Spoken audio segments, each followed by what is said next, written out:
Hello and welcome to 5-Minute Math.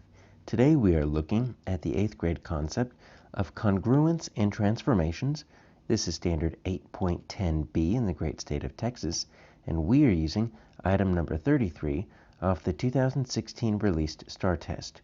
If you have not done so already, please go ahead and take a moment to pause the video, work this problem out on your own, unpause it, and we will look at our answers together.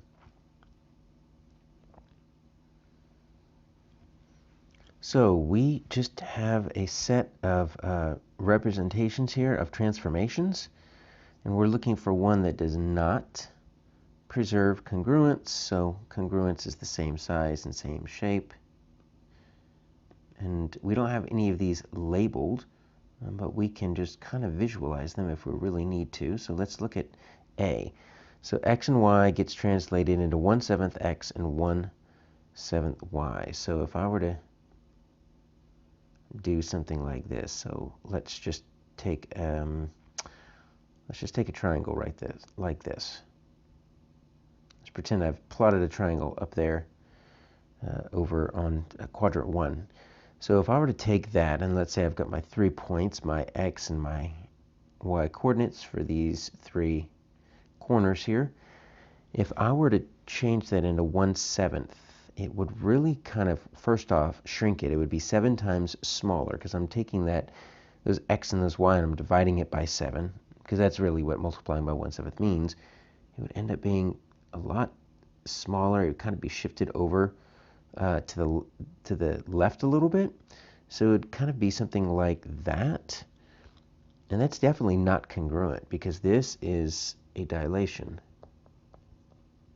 Anytime we're dealing with a dilation, it's not going to be congruent. It's going to be similar, but it's not going to be the same size because you're either making it larger or smaller. In this case, I'm making it 1/7 smaller. So I'm thinking A might already be my answer.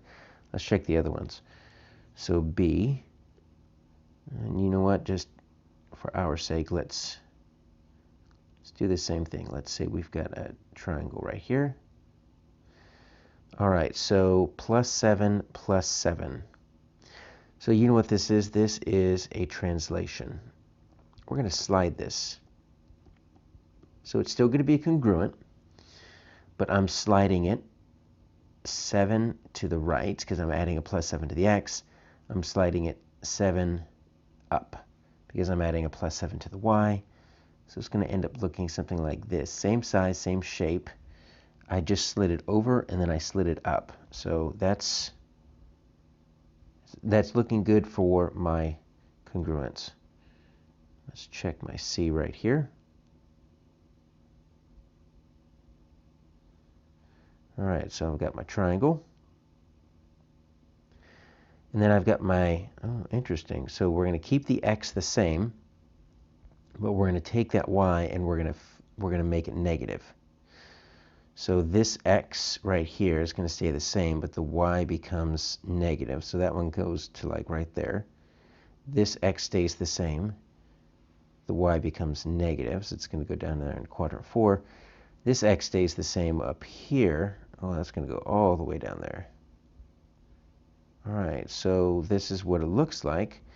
All right, so that is a reflection. So I reflected it across the x-axis right here. So I just flipped it. So this is sometimes called a slide. This is sometimes called a flip. More technical terms of translation and reflection. It's still the same shape, still the same size, still congruent. I just flipped it over that x-axis. And what do we have here? Let's look at D. Pretend I've got that triangle. Oh, interesting. All right, so I've got my y and my x are going to kind of flip right here. And my x becomes negative, and that becomes my new y. So this is actually going to be a quarter turn. So when you get the y and the x being flipped like this, flipping the positions, so this becomes a type of rotation. In this case, we're looking at a 90 degree rotation, same size, same shape. So my answer is A.